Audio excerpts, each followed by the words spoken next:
Rolling Dice and Taking Names is sponsored by The Broken Token, creator of high-quality gaming accessories and storage solutions. Visit them online at thebrokentoken.com.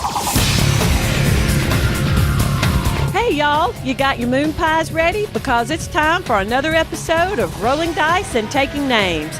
Today, the guys bring you 4 5-minute initiatives covering Raiders of the North Sea, Crystal Clans, Rising 5, and Prowler's Passage.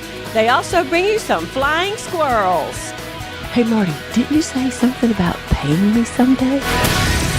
Welcome to another episode of Rolling Dice and Taking Names. This is episode 144. Take on me. My name is Marty. And this is Tony. Hold on. I'm sorry. Did you break up? It was on purpose. Okay, I'm sorry. I honestly thought that it was stutters. Like, holy crap, we got a connection problem. The reason why, and you should know this better than anybody from our last episode, I wanted you to remember me like I was in the last episode when I was talking. Oh, because you were recording at Dan's?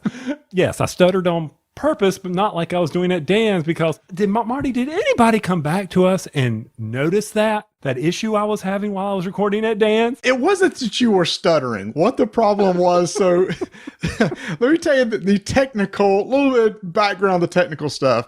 Tony was sitting at Dan's recording, but he was listening through Hangout. So what he was listening was delayed from what he was saying. Now, if anybody has ever tried to talk as they listen to their conversation delayed in their ears, you tend to drag as you talk because you're waiting for the previous word to finish and you just hang on to the last one.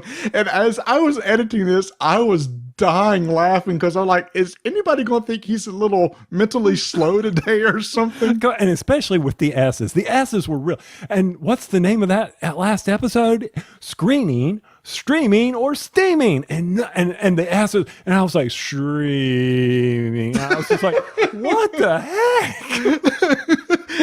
and mentally, there's a delay. Would you just say it? And it's you couldn't get out. So I was getting tickled over that. But I don't think anybody had any comments. They just thought, well, that's just Tony. He's a little off night. He's a little drunk, or Yeah, the teetotaler that I am. Yeah, that's exactly right. Or the senalities starting to kick in there. So yes, what episode number was this? This was episode 144.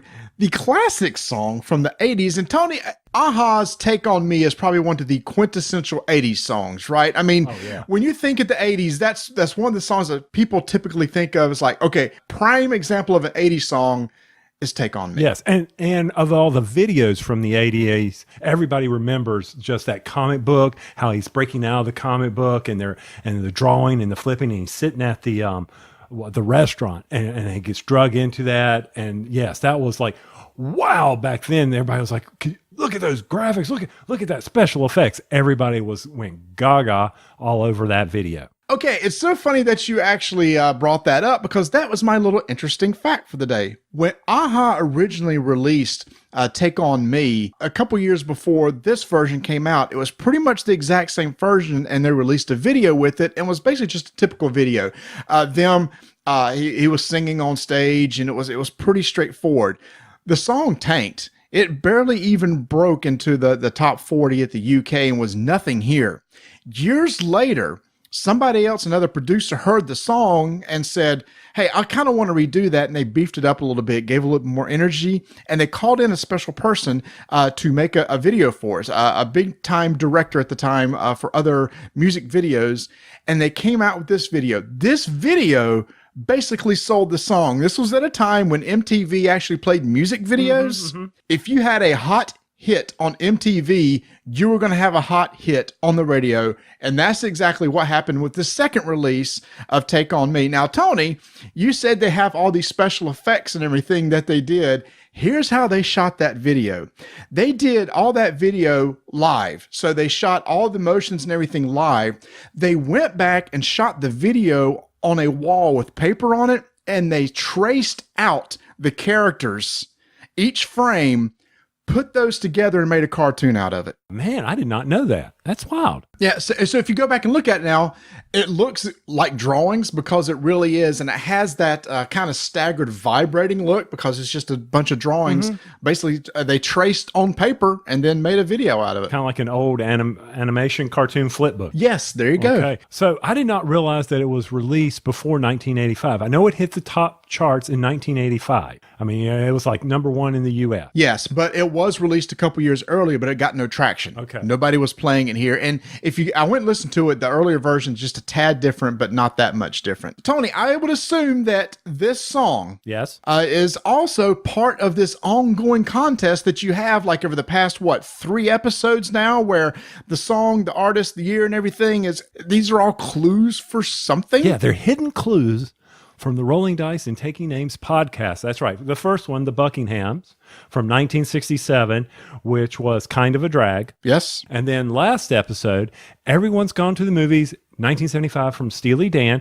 Did you see where Steely Dan is actually coming to Charlotte? He's going to be in concert with the Doobie Brothers. No, that is really cool, but since the guitarist passed away, I guess that's not really, it's only half a Steely Dan now, which is sad. I wish I could have seen them live because I heard it was an amazing show. I'm sure it still is, but not having the 2 original guys there would be kind of a bummer. Yeah, and I know Fleetman Mac is coming in 2019. And I was talking to Donna about that, and I said, kudos to those guys for performing on stage. I mean, I look at you when you go perform on stage or when you used to. Could you imagine trying to do the tambourine, Stevie Nicks doing the tambourine? She'd be throwing out a shoulder or something, having to do some icy hot. Man, I had a brain fart. Walter Becker was the guitarist, Donald Fagen and Walter Becker. So, no, I did not know that. And again, I know some people that went and saw them just a couple years ago here in Charlotte and said the concert just gave you chills. They had a big band on stage, big production, everything. They said it was just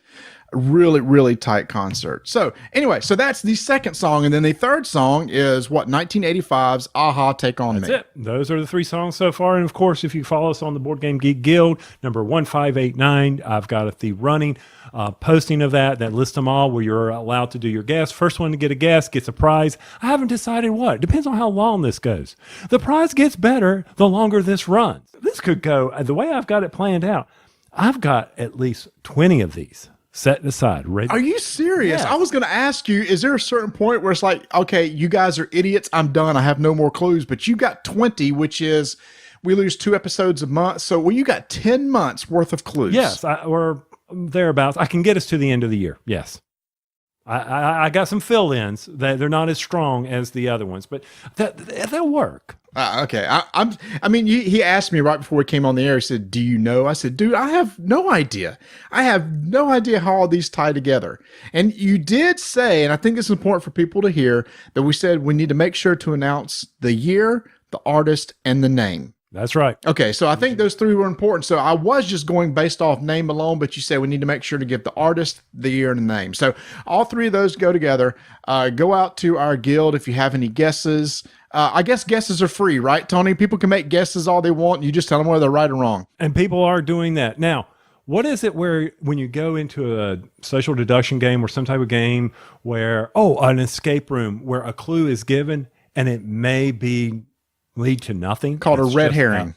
A red herring. Are you putting red herrings in these? Well, you just put it in there by saying they all tied together with they could. Maybe they're not. Maybe it is the titles of the names. Maybe it's the artist. Maybe it's a combination of them.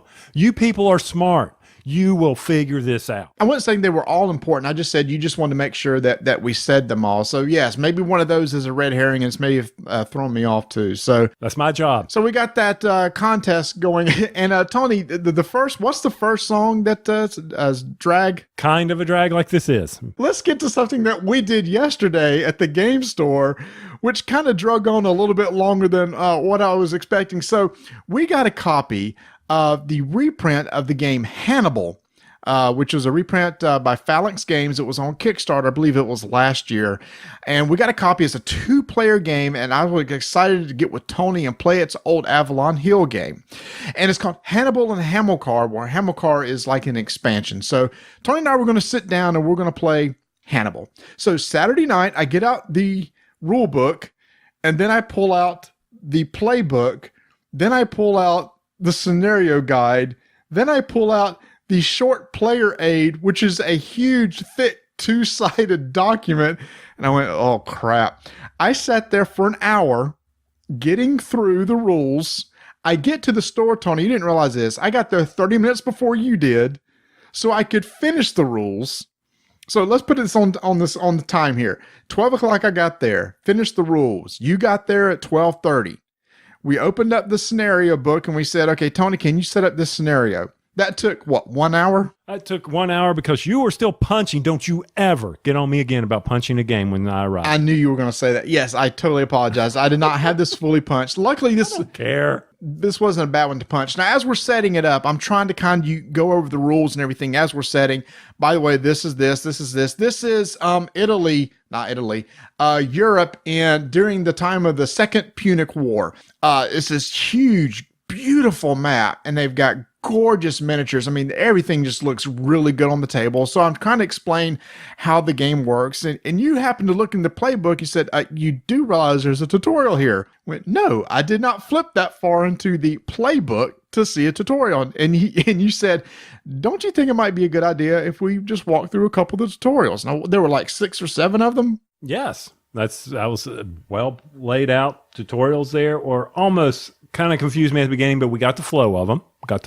Each tutorial introduced a new set of rules, new mechanic for us to play through. It was almost like a puzzle type thing. It's like, set up the board a certain way. You have 1 turn to achieve this objective. It may have been Rome needs to take over a part of Carthage, or Carthage needs to take over a part of Rome. The whole thing is, one side plays as Rome, the other side plays as Hannibal and Carthage. And it's an area control game. That's right. We went through 7 or 8 tutorials, and it took us 3 hours. Yeah, thereabouts. I mean, with the setup and all, I think we finished up around 4:15, and then it took us another 30 minutes to put the sucker in the bag.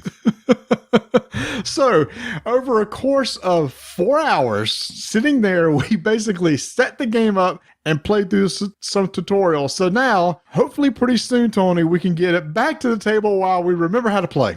Actually, I don't think it's going to be that hard to remember how to play this game. Yes, there will be certain rules that will come in, like when do your guys die in the sea? When is the interception going to happen with the army? How does that all roll out? But actually, and kudos for them on this tutorial, it really did help us grab the basics of the strategy cards, the rankings of the generals, how to move the combat units. What is it? The PC, the political, it's not clout. It was political control. Yeah, political control. And all along those lines. And as we were going through it, we were like, okay, I understand how this works. Oh, if I had done this with this strategy card, then I might have been able to achieve the objective. Instead, I used the text of it, and I could not achieve it. Now, the first tutorials, of course, were for solos, but you and I, being the smart people we are, we teamed up on it, and we took it on. Right. It's going to be the little rules, but hopefully by then, people will have gotten their Kickstarter copies, and they would have created job aids or help aids for us and flow charts. Because, man, if you get me a flow chart, I'm going to nail it. I've got this. This could use a flow chart, a really nice flow chart. Because like you said, it's pretty straightforward. You have a card that allows you to move or fight, or there's text on the card. You can use the text or use the operational points to move your guys around. It's just that, okay, when I move. I'm near an enemy. The enemy has the option to do this. They choose to do this. Do they fail to do that? No, they do not fail to do that. They succeed to do that. If they succeed, this happens. It's like one of those just splintering decision trees that breaks out as you move around the board. It's that part that I think we just need to remember how to grasp. But high level, it's very basic rules. So we are looking forward to get that back to the table, because what we're going to do in a couple episodes is we're going to take Hannibal, and we're also going to take History of the World, which is just released by Z-Man, and we're going to play that and put those into one episode, because both of those, Tony, are old 90s Avalon Hill reprint games. So we thought, hey, thematically, we'll just do a show on those 2 games. Yes, we will. I'm sorry. I'm looking forward to. Actually, I am really looking forward to getting Hannibal playing. Spending 2 hours. Because I mean, one thing you were giving me a hard time about, and everybody knows this, because somebody, I'm not going to name who, put a GIF of me up there being confused by the rules, and then my head on the table, and we were joking around. It wasn't that bad. Actually, I was really stoked to play this game. It's one of those, I want to play a tactical game. That's why, Shadespire. Yep. I'm looking forward to getting that back on the table and just any type of those games. Yeah, if you like tactical games, we did get together. I got together with Nate and Mark from the Scurry Report this past week to play History of the World. If you like tactical games, then you're going to like that game. And that game, the rule set is a lot simpler than Hannibal. Now, Hannibal's only 2 players, so that's where you and I will go to the store again or something, and we'll get our drinks all set up. And I'll make sure to have the board set up before you get there. Because what's cool is that the book is a bunch of scenarios. And you set up the board for different scenarios as you play. We'll just sit down and we'll go through it. So that's what's coming in our next episode, Tony. No, not that next episode, potentially 2 episodes away. 2 episodes, because we got other stuff in the works that we got to get on the table too. And real quick, transition us over. Way to go, Restoration Games. What was it? $2.4+ million or some ungodly. Sorry, JR, you didn't get a car. But man, Fireball Island is a hit, man. And what's so cool, if you were a backer, which I was, they put a little bonus for you for making it such a success. What was that? Good for them. I'm not going to tell you. You had to be a backer. Well, that's a tease. Yes. Maybe they'll do some late backing, people. There you go. How's that feel? There. Take that. So once again, congratulations to Restoration Games for their success on Fireball Island. Rob, get busy. Justin, crack the whip on the boy. He needs to get those other expansions in the hopper. Let's go. Tony, speaking of success, it has taken us 5.5 years. And for the first time ever, a couple months ago, Tony, we got a 1-star review on iTunes. It's not like a Michelin 1-star. A Michelin 1-star is great. No, yeah, that's really good. On iTunes, not so good. Hey, achievement. Yes, in fact, that deserves a cowbell, right? I guess. I thought cowbell was for excellence, but okay, sure. I'll take a cowbell for getting 1 star. And since this person was nice enough to do this for us, we think it's only fair that, Tony, you and I should review his comment and rate it from 1 to 5. Okay. Well, I'm sorry. I say his. I don't know. It's Kevlar Umbrella. Could be a he or she. So I apologize for projecting that it's a guy. It could be a very upset female. To be honest, I have no issues with a 1-star. I just appreciate somebody reviewing us. That's absolutely right. But for this momentous occasion, I think it's only fair that we look at this person, the feedback that he gives us, and see what we can learn from it, Tony. Maybe we can learn and make ourselves better. Exactly. And not have to wait to the survey at the end of the year. I think to do this, let me set some mood music here.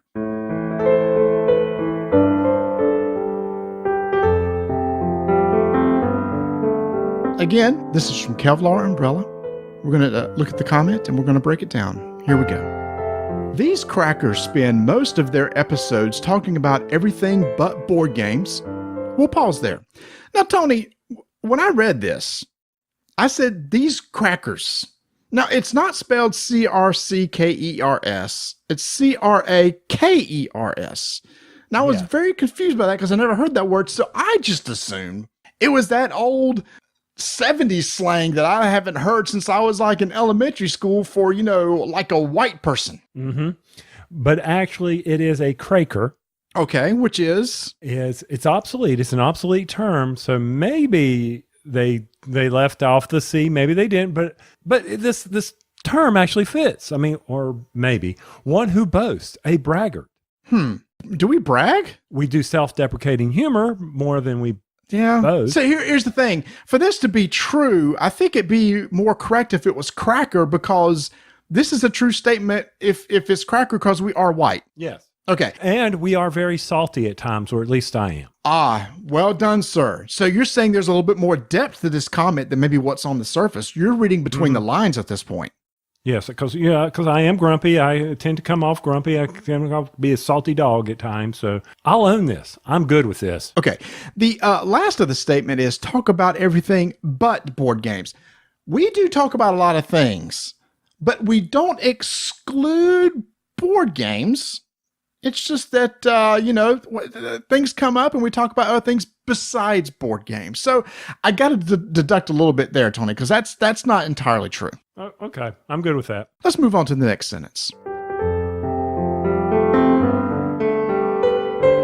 I don't want to hear about your cable bill or what flavor of tea you like. Okay, we'll pause there. Okay, that's valid, Tony. This person probably does not want to hear us whine about us dealing with problems with internet and cable and cutting cables and all that stuff, right? I mean, that's valid. Well, I can understand that, but it often relates because we all have problems with our internet provider of choice, or not really of choice. We get no choice. It's a relational thing where you relate to the audience. But okay, fine. I'm sorry. I fixed all that. I won't whine and complain. I won't be salty. Okay. The second part of that says, I don't want to hear about what flavor of tea you like. This I do not think is correct, Tony, because there's only one flavor of tea, and that is iced sweet tea. I think what they may be referring to is our discussion a couple months ago on flavored Diet Cokes. Or did we talk about flavored tea that I miss? I don't think we would have because I don't even drink tea. Okay. So I'm going to have to deduct a little bit there, Tony, because I believe it was a reference to the Diet Coke flavors and not the tea. Yes. Okay. Let's move on. When they bothered to mention the tabletop hobby, they have nothing new. And that is in big capital letters like yelling. So it'd be like, when they bother to mention the tabletop hobby, they have nothing new to offer news or opinion-wise. Okay, let's break down this one. So, when they bother to mention they have nothing new to offer. Tony, I think that's valid. I think we've said before, we don't bring anything new to the table when it comes to talking about board games, right? I would agree with that. I mean, the world is there's so many podcasts on board gaming that yes, I mean, it's very hard to have something new other than unless you want it to be negative about something. That's sometimes new. I will give you this statement, except for other news or opinion wise. I'm not sure what an opinion is. Well, it could, maybe when they were doing the iTunes review, they were doing text to speech like I do when I'm, texting. I don't like to swipe and all that. And maybe it didn't understand opinion and they thought they said opinion. Okay, that's valid. Okay, I'll go with that. But tabletop hobby. Okay, first off, in this realm, a lot of people are taking offense to the term hobby for what we consider our relaxation, our entertainment.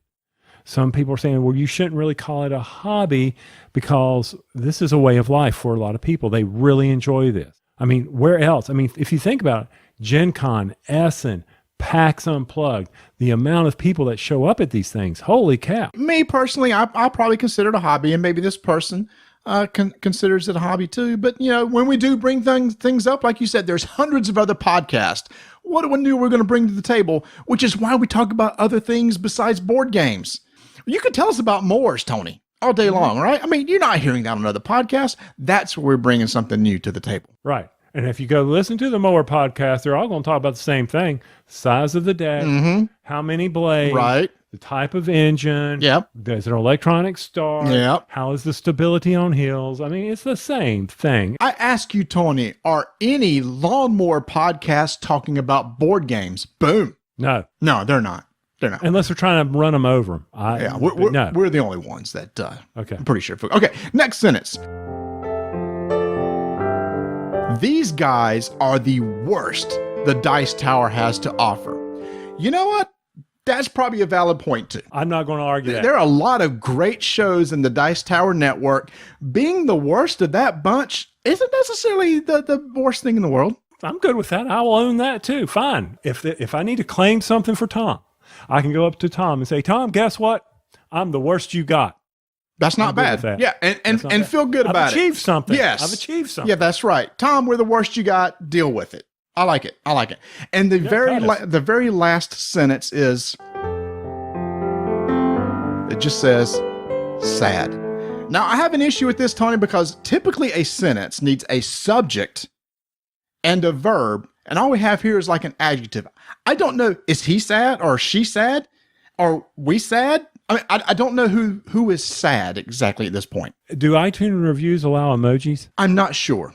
I'm not sure if they do or not. You think it maybe should have been a sad face? Yeah, I'm thinking maybe the sad as in there was a sad emoji. Yeah, but but then it would be the emoji like colon dash left parentheses. Oh, Tony, for me, after looking at this comment and dissecting it bit by bit, again, there were potentially maybe 2 misspellings, a misuse of a word as a complete sentence, but there were a lot of valid points here. So with that, I'm going to give it 4 out of 5 stars. oh, look at you. Mm-hmm. You know, I'm going to treat this like I do all reviews that I do on Amazon, iTunes, any place I go.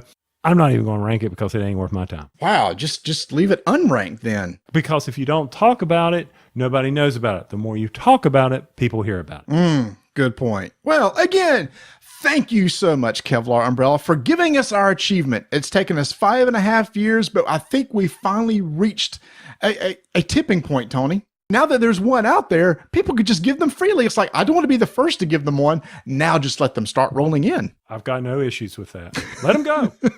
The more reviews we get, bring it on.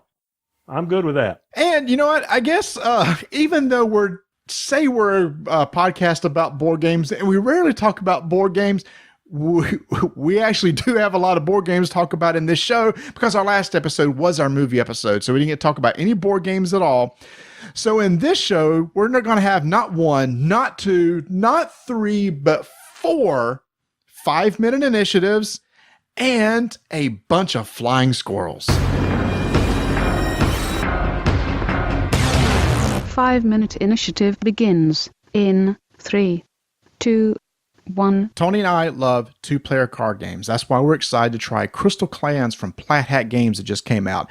It's by designers Colby Dolch, J. Arthur Ellis, and Andrea Mezzatero. In this game, each of you take on the roles of clans, and you're playing on a board. This board consists of zones, and what you're doing is each of these cards are units, and you summon these cards from your hand to build squads. You move these squads around the board in hope to take over zones that have crystals in them, and the goal is to control 2 of those zones for the purpose of gaining a crystal, and the whole goal is to gain 4 crystals, and if you do, you win the game. The concept is pretty simple, Tony. Yes, it is. But you forgot to mention that one about when my army is in your home zone and how I can also get a crystal if I force you to discard cards, right? Yeah, so if you ever take a squad into somebody's home zone and you do an attack there, or what they call an invade, they discard cards off the top of the deck based on the strength of the squad. See, every squad has a strength to it and a defense and an initiative cost, and that's what's used to move around the board in battle.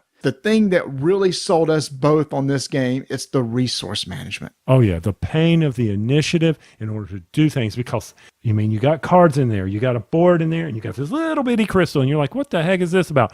That's to track the initiative on the board, because when you play a card and you pay initiative, you push that crystal towards your opponent's initiative side of the board. And as soon as you break into his area, boom, your turn's over. So you have really got to think about how to minimize the initiative that you give him, because if you give him too much, like a big turn real quick, then guess what? He's going to come back and really hurt you with the battle or drop a whole bunch of clans on you. You've got to be very careful. This, to me, is one of my favorite aspects of this game because it adds that layer of strategy that we love from our Lord of the Rings game, but it does not include where you could pay as much as you want in Lord of the Rings. You've really got to think about how you want to use that initiative in order to get your clans on the board. Yeah, and part of getting the clans is you actually summon. So when you take, you have the deck of cards, and when you put units into your home area, you can stack them up to 3.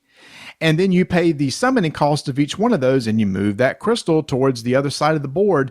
And you hope you leave yourself enough room to maybe you can move it out of the home zone to leave the home zone available to summon more. This is very much a tactical game, Tony, which I found out. And I stink at tactical games. It's about positioning your squads in good places to defend in case an enemy moves into a crystal zone. Then you can move into a crystal zone and actually do battle against each other, which is also also very straightforward. You add up the attacks of both. You're going to deal damage to both, starting at the top unit going down into the stack. But there's also a battle card that both of you play from hand at the beginning of the turn. There's bonus text at the bottom of each card that are used during battle, and depending on what each person plays, it's kind of like a rock, paper, scissors thing. You'll get bonuses to help you in the fight.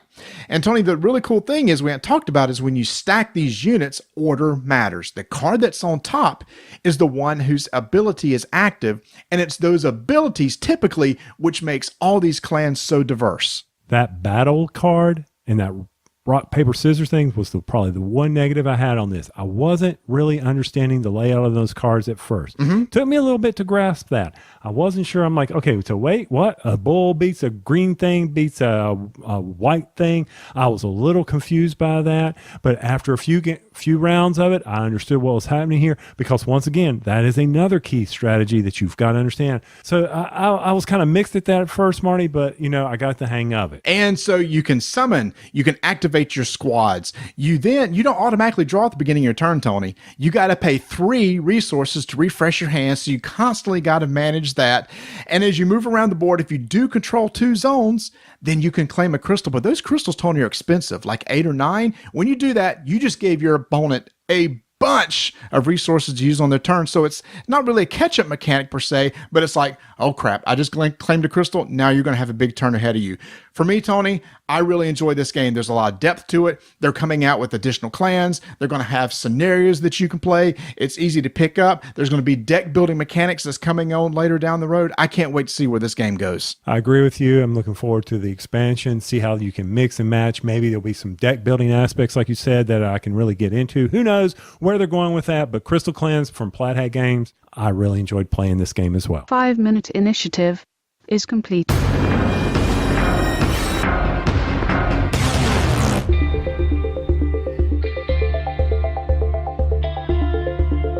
We've talked about Miniature Market being on their mailing list, because if you weren't on the mailing list, you would have missed out on their big summer sale that unfortunately ends before this show dropped. I'm sorry, guys. I would have told you about it if I know, but I didn't even know. But I didn't know because I got the mailing list from Miniature Market.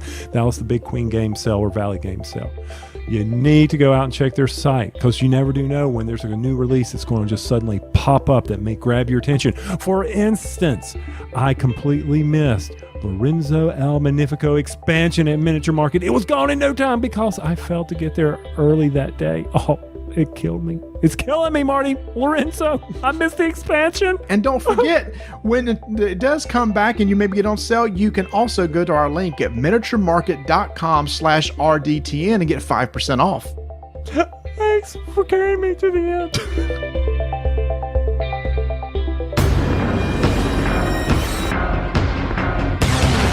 5-minute initiative begins in 3, 2, 1. Rising 5, Runes of Asteris, a Gray Fox publication designed by Gary Kim and Evan Song. Rising 5, Runes of Asteris is a cooperative deduction and adventure game with a mobile phone application or a game master. Don't be a game master. Use the mobile phone application, people, because that person's just going to sit there. Players must find the answer code with the 4 runes in the right arrangement before the evil power devours the planet. All right, Marty, this is a co-op game from Gray Fox Games that people are saying is a pandemic-type entry game. In other words, it's fairly easy. It reminded me of Mastermind. It was a game where we had to sit there and decipher the runes based on playing cards to move characters around the board. For me, this game was okay. I kind of enjoyed it. It was interesting. What did you think? Did you like it? I think I liked it better than you did, because I loved Mastermind as a kid. And the whole goal of this is you've got 4 colors that you're trying to deduce in what order they are on the board. They're like in a little pattern, and you have to decide what order they are and what colors are out there. And there's a lot of different colors. And as you move around the board, you're fighting against monsters and stuff in order to collect these cubes. And at some point in time, when you have enough cubes, you can actually do a deduction. And that's where the app comes in, Tony. It's kind of cool. You take a picture of the current colors and their orientation on the board, and it tells you how many colors are right, how many colors in the right position, so then you know how to move from there. And also what's neat is the cards you have in your hand over the different players, like you said, and they all have special abilities. One is for moving somebody else. One is for swapping the tiles in that configuration to make sure that you can try to get in the right configuration. So they all have these little different abilities, but you're not controlling one of them, you're controlling multiples of them. I don't know, man. It was like Mastermind on steroids, and I just love the Mastermind type deduction games. And to your point on that, I think from a pandemic where you're just one character here, based on the number of cards you have in your hand, you play all that of that character or one. You'd only get to play a character during your turn. Yeah. And I did like that aspect. So, for instance, if I'm Echo, the guy who can move someone in wherever, I would put down my 3 Echo cards, and I could move him to a planet, and then I could fight the battle against the monster. And if I got people there, they could help me battle the monster to help me gain either additional clues or whatever I needed at that time. I like that because it wasn't one player being the dispatcher. We could all be the Echo, the dispatcher. But the game ends if the eclipse completely occurs. In other words, I guess it goes dark and the evil is released. So that's how the game ends, and we all die. Yeah, but that is triggered by basically, and I guess this is where the pandemic comes from, because as you go through the deck of cards, there's these eclipse cards. And what you do is you look at the current monsters on the board, and they tell you when eclipse happened, how far to move that marker down. So that's the pandemic-y feel, but it's also kind of a push your luck, because at the end of your turn, you say how many cards you want to draw. And you can say, no, I'm kind of good with the cards I got in my hand, because you don't want to dig too quickly, because you're going to find those eclipse cards, and you need to clear off those monsters first before you find one, which might get triggered at the end of the game. And battling monsters wasn't that easy. At first I thought, oh, what is the big deal? No, that was pretty tough from how we had to battle the monsters to get rid of them. Because once you clear out the monsters into certain areas, then that no longer moves the eclipse down. And also you got to remember that if you run out of that one card, I believe it was Oracle, he was the one that could maneuver the runes around. If we ran out of Oracle cards, oh man, you were doomed. That was it. The game was over. So you really have to know how many have you played? How many has he played? I know. Yeah. See, now I'm talking myself into liking this game a little bit more. The app works well. I was surprised how well the app works, because there's also a time when you can just do a check. You can say, hey, is this color part of the pattern? And you type in, and it tells you whether it is or not. The imaging thing is really cool. You hold the camera right over top, and it tells you how many are in the right position, how many are the right color, and you go from there. Now, there was some questions I had about when it would scan in the images. There was a red border and a light blue border. I really wasn't seeing that on the app, but it all worked out. We won. No, we didn't. We lost. Yeah, we lost. But we did figure out the pattern. But yeah, that's part of the game too. It's like, well, how close we were to the pattern. But yeah, I give it a thumbs up on this side. Okay, so you like this. So you're liking Rising Fire and Runes of Asteris from Gray Fox Games? I am, sir. Okay. Okay, you convinced me. I like it too. 5-minute initiative is complete.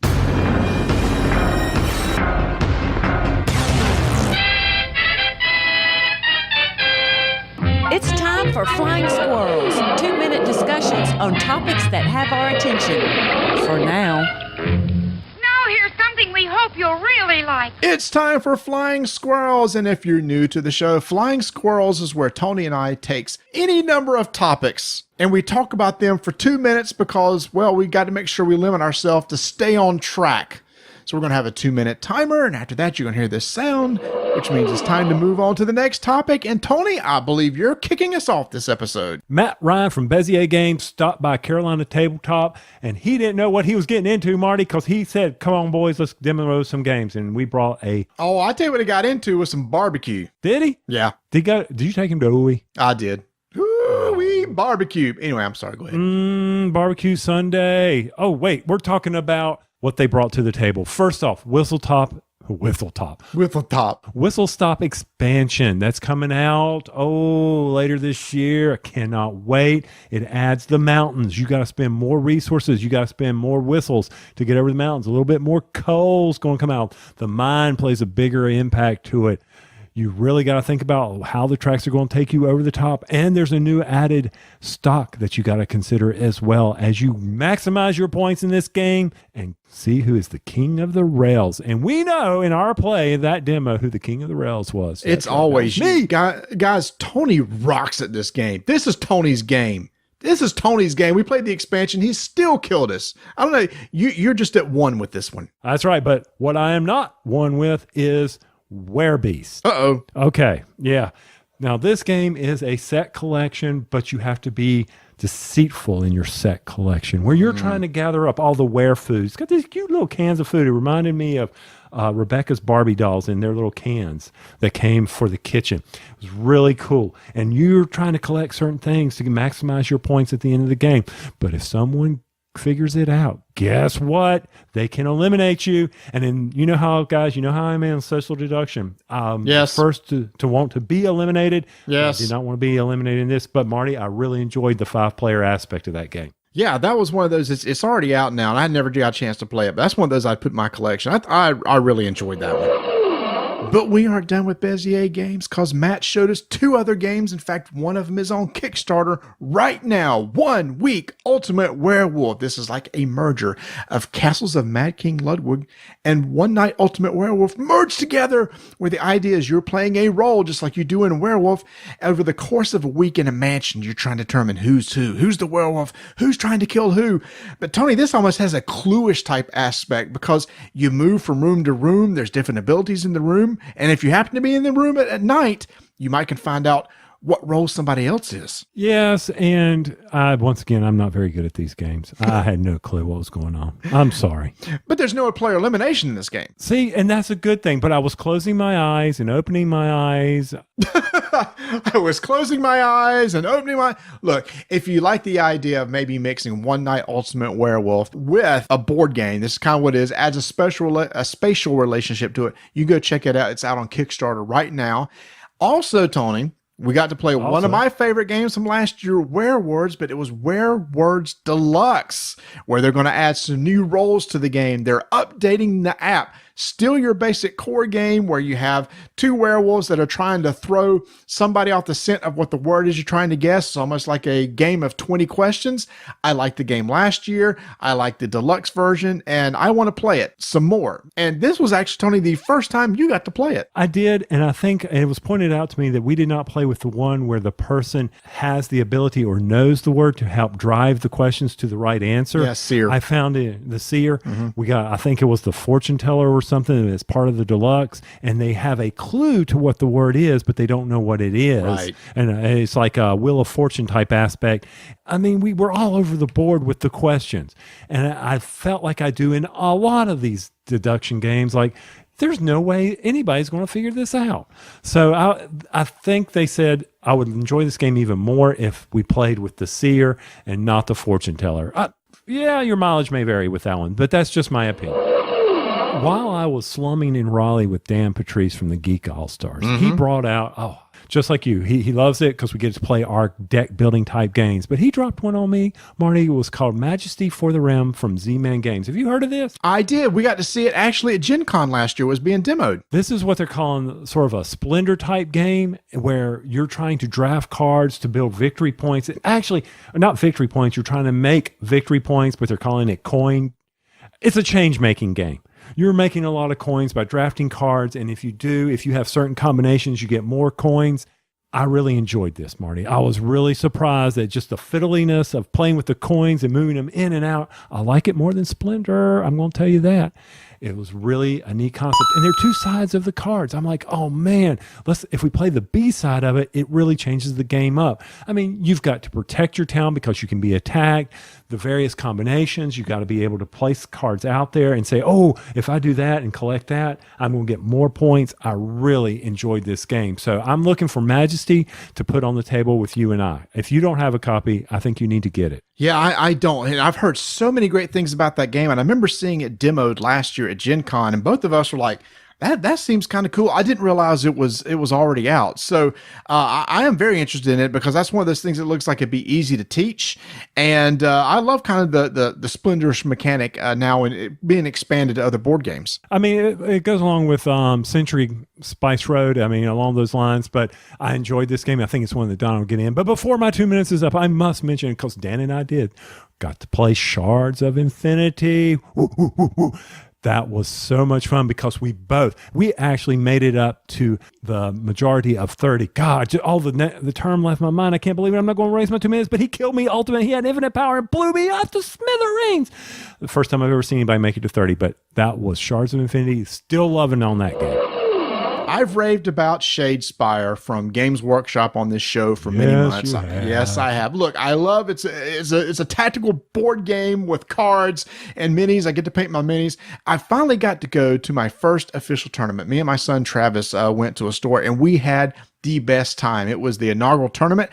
They had 7 people show up. We got to play 3 rounds. And let me tell you, what makes tournament experiences so good are the others that are in the tournament. I've been to tournaments before where you play with a bunch of jerks and just ruins it. Not so in this one, Tony. Those other people were super nice, super awesome. It's one of those things that as you're playing the game, you kind of help each other out. When the game is over, you talk about the game. You talk about how you tweak the decks and can make them better. I really needed that because I came in next to last, but Travis came in like tied for second. So he was really rocking it. So both of us had a great time. The community here is going to seem to be growing, but I do have one complaint, Tony. When I walked into this store, let me just go ahead and say this is a little tangent within a 2-minute thing, a little squirrel. When I walk into a store and I walk up to the counter, the first thing you should not say to a customer who has never been in that store before is, "What are you here for?" And I said, "I'm here for the Shadespire Tournament." All he does is he takes his right hand and points to his sign-up sheet over to his right. I'm ticked at this point. And I said, "Are you pointing at something that I need to do?" I knew exactly what it was, but I was going to make him interact with me. Oh, you went grumpy old man. Oh, I went grumpy old man. He said, "Oh, you can sign up on this sheet over here." The tournament organizer heard it and said, "Dude, yeah, you can kind of help people out and stuff like that." It ticked me off. This was not the owner of the store. It was another worker. And I'll give kudos because the other workers were super nice in that store. But again, first thing you should not say to somebody is, "What are you here for?" Come on. That gave an horrible impression of that store, but luckily the other workers redeemed it. Unfortunately, Marty, as you know, I missed a game night because I promised in my neighborhood I would be part of the game night here. Well, that's good. Build a community. That's good. I know, building the community. So I post out on the game Facebook, our Facebook for the community, you know, that thing that people are using, Facebook sort of. And I posted in the community, "Hey, I'm looking forward to game night with everybody, and I am bringing Ticket to Ride, Pandemic, 7 Wonders, and a few other games." And I thought, well, I'm running the gambit. I've got, you know, a good 4-player game. I've got a strong co-op in case somebody who's played that wants to show up. And then Lord knows 7 Wonders, while it can be challenging, hey, you can get a lot of people. And as it scales up, it's good, right? I totally agree. So I'm there. I'm sitting down with the people. Now, I'll admit my community is of people who have been able to and lucky enough to retire. You know how when you look at it, when they look at your games, you can just feel the glare at the game back. Like, what the heck am I looking at? Exactly. And I'm like, okay, I can see where we're going. So let me drop a good standby. Uh-oh. Did you say strike? I did have strike in the bag, but I'm like, let's not go there. Let's not take them to the hardcore stuff. Oh my gosh. Let's go with quicks. Okay, now that's a good one, but I thought, man, strike should be right in your wheelhouse. Oh, it was, but I'm like, okay, these retired people, you know, there is dexterity in that because you got to be able to hit the arena, as you very well know, and you don't want to be challenged by that. But they loved it. It was great to see them begin to capture the essence of the game, the strategy of the game. Sometimes there were some helping hands, but it was so good. They were like, really enjoyed that. Someone actually said, "Now, where can I get this?" And before long, they're on their Amazon.com nice. Ordering stuff up. I know. I'm like that. They start having a quicks night. It was a quicks night. And then Donna looks at the back of the board and she goes, "There's another side of this board?" I didn't know that. Yep. Right before Avengers Infinity War came out, USA... No spoilers. I haven't seen it. No spoilers. USAopoly sent us Thanos Rising Avengers Infinity War. Now, Tony, when I first saw this box, I thought, oh, geez, here we go. Here's a superhero themed game that's not going to be that good. So I broke it out with the family. This game is a co-op game. It's like a push your luck dice game. Uh-oh, here we go. Push your luck. We got this big old nice looking Thanos in the middle of the board. Nice big chunky dice. It looks good, but will it play good? Tony, we thoroughly enjoyed that game. This is one of those games where you're trying to build a team. Everybody starts with one of the Avengers. And over the course of the game, you move out to one of the sectors on the board where Thanos is. And each one of those sectors has either could be additional team members or monsters that you have to fight. And then you roll dice. You can assign those dice to the cards to either try to earn them for your team or deal enough damage to one of the monsters out there to kill them off. And that's the whole goal of the game, is to kill off a certain number of monsters. Every time you roll, you have to use a die. And if there's not one you can is applicable, you still got to remove a die. So it's still kind of a push your luck. You build your team over time. It's almost like a deck building game, because the more team members you have, maybe the more dice you can roll, and then you can start manipulating the dice. Tony, I had a good time with it. You got to play it, right? I did. Before we played it, Thanos had to battle strawberry shortcake because we made dessert right before then, and it was so good. But then Thanos came out. We played it, me and Donna, 2-player, and unfortunately it overstayed its welcome. Oh, why? We just weren't making headway against him, but the stones weren't coming up so that he wasn't building up a lot of power, and we were just trudging along, and then Thor died, and Donna said, if Thor dies, I'm out, and he did. Oh, no. Oh, well, I'm sorry. So the whole goal of Thanos is he's trying to collect all the gems, which makes a lot of sense. If he does so or kills off 9 heroes, then he wins the game. Otherwise, you try to kill 9 monsters to win the game. Hey, this game surprised me. It's from USAopoly. If you want to check out a fun, good dice chucker co-op game, I liked it. Tony didn't, so you may want to try before you buy. It's all over, Bullwinkle. 5-minute initiative begins in 3, 2, 1. Crystal Cleanse was the 2-player game that we played, and Marty and I got to play another 2-player game called Prowler's Passage. This is by Alex Cavern. I think that's close enough. Unfortunately, what do you think, Marty? Kevern. You're wasting a lot of time. I don't mean to be. I just want to give the man credit. He has designed a game that Renegade Game Studios has decided to publish. I think he deserves a little credit here. That's 30 seconds gone. Okay, well, I'm sorry. Prowler's Package. 36 seconds gone. Leave me alone. In Prowler's Passage. God, would you stop making faces at me? In Prowler's, see, now I can't do it. You have really messed me up. You and your rival burrow into the city through a network of underground passages to grab valuable loot and gain control of key districts of the city. All right, in this game, you are putting down a Catan road in between 2 districts. And when you do that, you collect a treasure. And depending on the district that borders your road, you will move a token towards you. During a scoring phase, if you have the most influence of that district, or that district is in your side, you may score those points. If it's in your opponent's side, he gets to do it. Strategy of this game is simple. Decide which districts you want to control and collect the loot that goes with that. Various ways to score points in the various districts. Don't want to go over all that. For me, this is a very simple, quick, easy to play game that I enjoyed, even though you won, sir. You won. I'll give you that. Yeah, so when you first look at this game on the table, it's made up of hex squares. And at the beginning of the game, you deal out 6 hex squares, and you put 3 and then 2 on top of that and 1 on top of that. So you basically got like a triangle. And at that point, it does look like a large Catan board is on the table. And then each of the intersections between the hexes, you put these tokens on the board. And like Tony said, you got these roads, what they call passages. And when you lay one down, you pick up a token. So the idea is you're laying down a road, you're influencing, basically, is one of those tokens. And the goal is to get as many to your side of the scoring track, or the track, as possible. So when you score at the halfway point and at the end of the game, you're able to collect those points. So one of them is based on, if you get a lot of gold, then you're going to want the yellow token on your side because it scores gold. I mean, they did a good job, Tony, of them being color-coded. The tokens are color-coded to the same types of the buildings. There's one of them is you'll score based on the length of your road. Just like in Catan, you get points based on the length of your road, but if you have influence in one of those houses, on your turn, you'll get to score again. So over the course of the game, you're not going to have them all on your side. And Tony, like you, I let you you ran away with one of the houses. Like, there's no way I'm going to influence enough to get it back to my side. So then I started focusing on the other. And then I could maybe deny you the tokens that you needed that will score with that. But generally, I was trying to make sure the houses stayed on my side. So it's this tug of war. This is one of those games, it's easy to teach. It's plays in about, we played in about 20 minutes.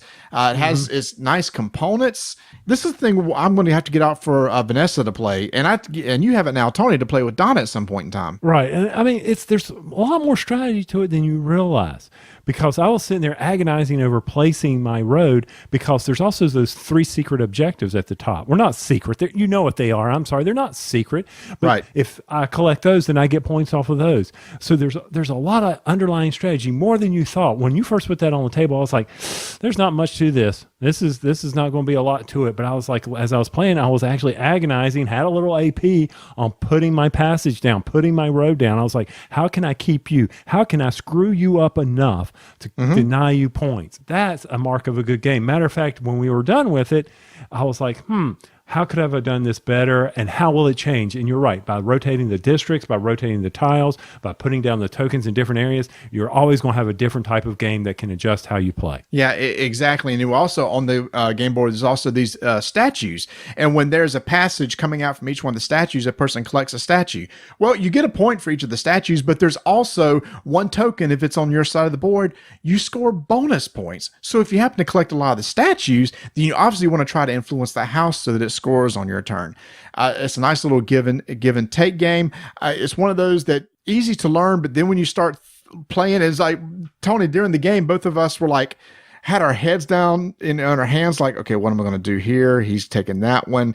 It's going to be out sometime in May, so you can check at your local game stores or online. Remember, you can always go to miniaturemarket.com/RDTN and get another 5% off. So that's Prowler's Passage, published by Renegade Game Studios. And yes, I went over 5 minutes, Tony, because you took 46 seconds of it talking about something else. 5-minute initiative is complete.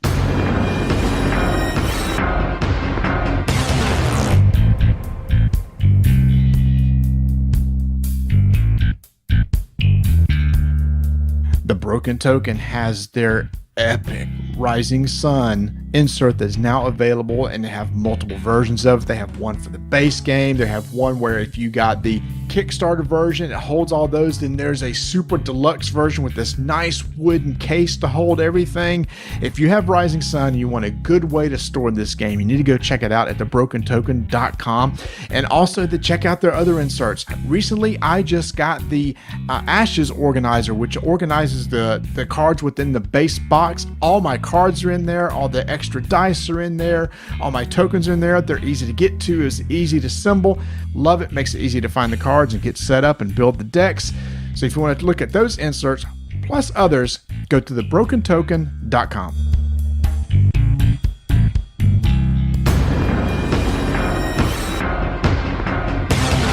Five-minute initiative begins in 3, 2, 1. Renegade Games has just started publishing Raiders of the North Sea. This was a game that was released in 2015, but now they've picked it up. They're publishing it along with some expansions.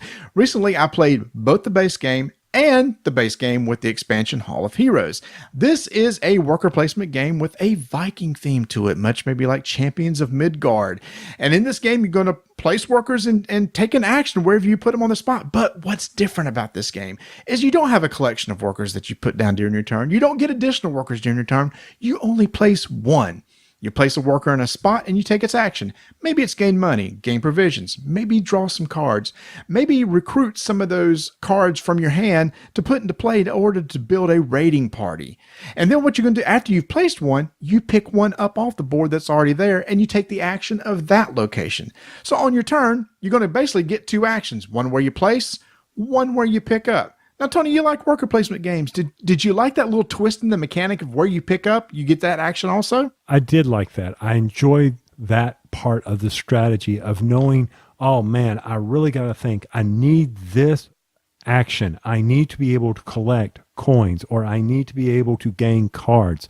And you had to think, all right, I am going to place a worker there or pull a worker from there. But The really neat mechanic that I liked was the 3 different colors of the workers. You had the black, the gray, and the white. And you don't get those gray and white until you go raiding later in the game. And those are very valuable because certain spots require certain colors.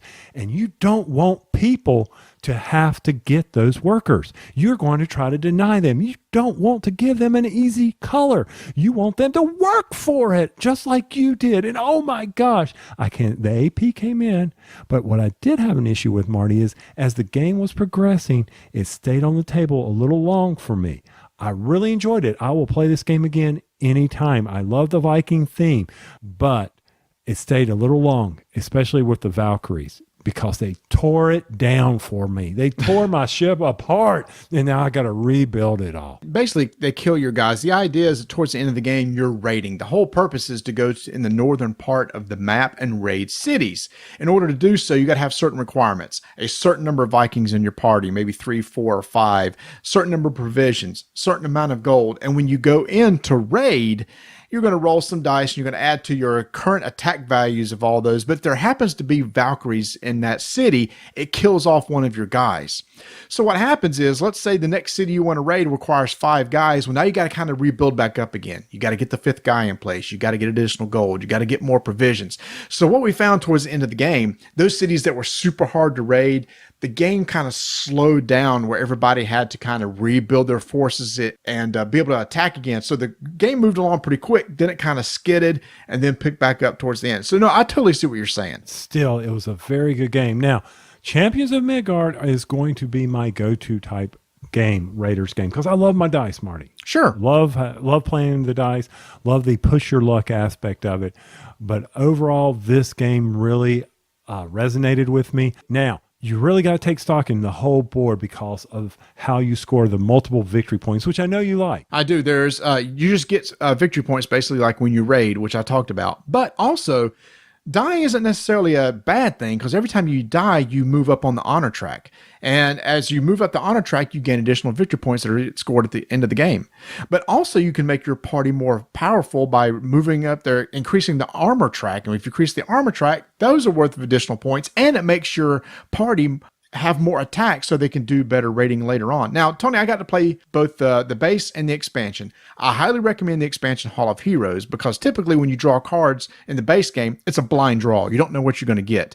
With the expansion, you have 3 of them out that you can pick from. So you still can have the blind draw, or you can go to this new expansion board and maybe get one of those particular cards. So there's a little more strategy involved. They also add a new resource called Mead, which can be used to help with your attack. So I think with the expansion, the game flowed a lot better than maybe what it did with the base game alone. So I'm going to recommend that if you get the base game, get the Hall of Heroes expansion because I think it's worth and adds a little bit more to the game and actually makes it flow a little bit better and gives multiple ways to get victory points because it adds another concept called quests. And for me, I would play this game, like I said, anytime, enjoy my worker placement.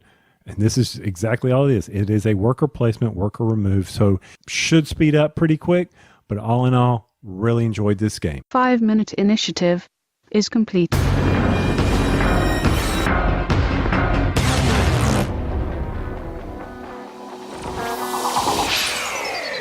right, I don't know about talking about all these games. Gets kind of long. It stays too long on the table. Well, like this podcast. Yeah, we need to end this bad boy. But before we end it, we must give kudos where kudos is always kudosy. Okay. International Tabletop Day. We went. Queen City Game Club hosted it at the Waldhorn in Pineville for us. Once again, credible German buffet was had by all. Maybe that's why Raiders seemed to stay on the table so long for me. Because we kept going up and getting food. Yeah, the pretzel rolls. They were sitting kind of heavy. Maybe that was it. Kept raiding the buffet. I don't know, but had a lot of fun there. Great prizes were given out. We've got a wonderful group of people that are running that club. In fact, that's how we got into board games, was this club. And from that, you and I started this podcast. So it's been around for many years. If you're ever in the Charlotte area, make sure to check out Queen City Game Clubs. They're running events all the time. And I hope that everybody else got a chance to enjoy Tabletop Day, whether it was at a sponsored event at your local game store or even just sitting at home because Tony, afterwards, I went over and checked out our local game store, Carolina Tabletop Games. It also was packed, not an open table in the place. So it was a big day for gaming. I know some people like poo-poo on the idea of having International Tabletop Day. Like, why do I need that? Because I can game any day. It's just for the purpose of all those who enjoy it, to kind of pick one day of the year to kind of focus on, maybe bring some new people in, teach other people games, and try to build the hobby. It's an automatic get me out of the house. I'm sure your wife likes to hear that. She don't care. She's actually, Donna's real sweet about that. She actually enjoys International Tabletop Day. Not just so much for the press of worlds, but she just enjoys taking that one day and knowing that it's a big day where a lot of people come together and play all different types of games. Mm-hmm. And by the way, yes. I think because Alex got the game club started, which led to us doing this, he deserves the 1 star, not us. Oh, I see what you're saying. If it wasn't for this club, we might not have ever started the podcast. That's right. He owns the 1 star. So I take it all back. I no longer own any of it. Oh. It's all on him. So now would you give that a review? I didn't rank it. No, you didn't. I'm still not going to rank it. It doesn't matter. Speaking of ranking, don't forget we have a contest going on right now where you can go out there and pick which movie you think is going to make more money, Han Solo Star Wars movie or Incredibles 2. Incredibles 2, yeah. Which it will. Yeah, so that contest is still running. Make sure to go pick which one you think is going to win. And if you're correct, you're going to be thrown into the pool and hopefully win a prize after we're done with this thing. Hey, speaking of the movies, I don't think I'm catching Chris. I don't think anybody's catching Chris with this Avengers thing. No, there's no way. That's ridiculous. Incredibles will be a tough one. Dan may be able to do it. No, ain't no way Incredibles is going to break this record. No way. Oh, I'm pulling for him. I'm really pulling for him. I mean, I'm sure it's going to do well. Yeah. Well, by the time we record again, I will have seen it. So I don't know if we can keep from spoiling, but maybe we'll talk a little bit about it, just a little bit, because I hate going over a movie that, everybody else has seen. You don't want to take the chance. Well, no, it's one of those things. No. I hate spoilers. I've seen so many people give vague spoilers on social media, and it just ticks me off. It's like they give this little wink and a nod. It's like, stop. I know exactly what you're winking and nodding at. Don't do that. People don't give away any sort of hints. Let me ask you something, Tony. What is the statute of limitations on spoilers? In my opinion, spoilers, as soon as it goes into mass release. You talking about DVD? Or streaming? All of that. When it hits mass release. What's mass release? It's in mass release in theaters right now. What's mass release? Mass release is where you don't have to go to a theater, to me. All right, so it's when they basically release the Blu-ray version. Mm-hmm. Okay, yeah. I agree. That is my stipulation. But I've heard some people say 2 weeks. Like, no. 2 weeks is crazy. Some people can't get out of the house within 2 weeks to see a movie. So I might be on vacation. Well, here's my question to people, and maybe Tony, you can make this a poll in the guild. How long should you wait before you give any spoilers up? What's the statute of limitations from the release date of the movie? I'm with you. I say Blu-ray release. All right, I'll figure out a poll for that. Some people may say never. Don't tell me how the Sixth Sense ends. Get over it. Go watch the movie. I mean, if you haven't watched it now, then you're not ever going to watch it. Be honest with yourself. But I appreciate you holding back, not giving me any spoilers, but I do have one question for you. Oh, what's that, sir? How many in-scene credits do I need to see? How many are there? So I know how long to sit in the seat after 2 hours and 40 minutes. Oh, basically, this isn't a spoiler. Wait till the very end. It's a typical Marvel movie. There's a scene at the very, very end of the movie, so you got to sit all the way through. And do you know how you know when you're towards the end of the credits? No. I've learned this over the years. When they start showing cities? No, the cities, but also the credit to the music. Oh, okay. When they start giving credit to the songs and the artists and everything, you're towards the end. I think you're right, Tony. Right after that, I think is the thanks to the city of Atlanta for letting us film and everything. So you're right there. So you're close. I just want to know how long I got to stay there, or if I have a good bathroom break. I know there's going to be a bathroom break, so I'm going to go find out when that is, because someone always posts when to go potty. So I will definitely do that and look that up. Can I tell you there's not one? And I say that's a fallacy. There's always one. I'm just saying that whenever you go, whoever you go with, and you come back, you need to ask, what did I miss? And I guess the answer is going to be somebody hit somebody with something. There is some hitting. I don't think that's very spoilery. I think that's in the trailers. There's one person hitting another person. That does happen. I'm sure that does happen. So let's say keep rolling dice. Let's say oh my gosh. Oh, see, I took it away from you last episode, and you can't even do it right. So I'm going to give you the chance to pull it off this time. I set it up with Dan so that you would not know, and keep taking names, and you completely flubbed it. So we'll keep rolling dice. And taking names. Oh my gosh, I had to think about it.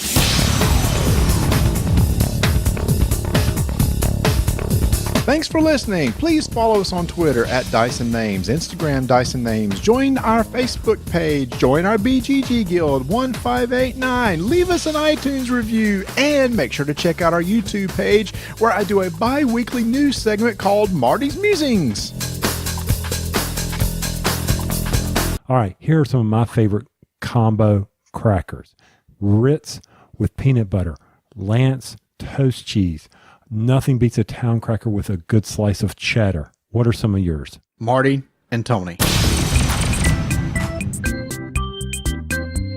PortalGames.pl/shop/en/mini expansion.